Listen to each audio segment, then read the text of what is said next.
నమస్కారం. వనవానికి స్వాగతం. ఈరోజు వార్తలలోని ముఖ్యాంశాలు.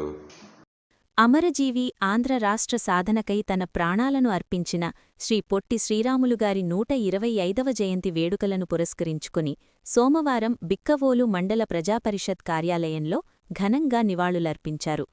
ఈ కార్యక్రమానికి పలువురు ప్రజాప్రతినిధులు, అధికారులు మరియు సిబ్బంది హాజరై ఆయన త్యాగాన్ని స్మరించుకున్నారు. ఈ సందర్భంగా మండల అధ్యక్షురాలు శ్రీమతి తేతల సుమ సూర్యచంద్ర నారాయణరెడ్డి మాట్లాడుతూ, తెలుగుజాతి ఆత్మగౌరవానికి ప్రతీకగా నిలిచిన మహానుభావుడు పొట్టి శ్రీరాములు అని కొనియాడారు. ప్రత్యేక ఆంధ్రరాష్ట్రం కోసం ఆయన చేసిన 58 రోజుల ఆమరణ నిరాహార దీక్ష దేశ చరిత్రలోనే చిరస్మరణీయమని పేర్కొన్నారు. ఆయన పోరాట స్ఫూర్తిని ప్రతి ఒక్కరూ ఆదర్శంగా తీసుకోవాలని పిలుపునిచ్చారు.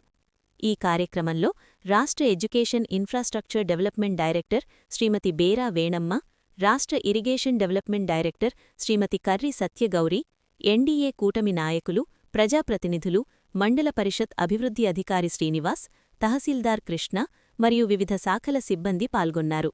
వారంతా పొట్టి శ్రీరాములు చిత్రపటానికి పూలమాలలు వేసి శ్రద్ధాంజలి ఘటించారు. రాష్ట్ర వ్యాప్తంగా కూడా అమరజీవి పొట్టి శ్రీరాములు 125వ జయంతి వేడుకలు ఘనంగా జరిగాయి. రాజధాని అమరావతిలో 58 అడుగుల పొట్టి శ్రీరాములు కాంసి విగ్రహాన్ని ఆవిష్కరించారు.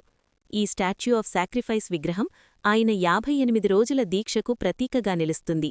ముఖ్యమంత్రి మరియు ఇతర ప్రముఖులు ఈ కార్యక్రమంలో పాల్గొని ఆయనకు నివాళులర్పించారు. తెలుగు ప్రజల ఆత్మగౌరవం మరియు భాషా గౌరవం కోసం తన ప్రాణాలను అర్పించిన పొట్టి శ్రీరాములు త్యాగం చిరస్మరణీయమని వక్తలు పేర్కొన్నారు.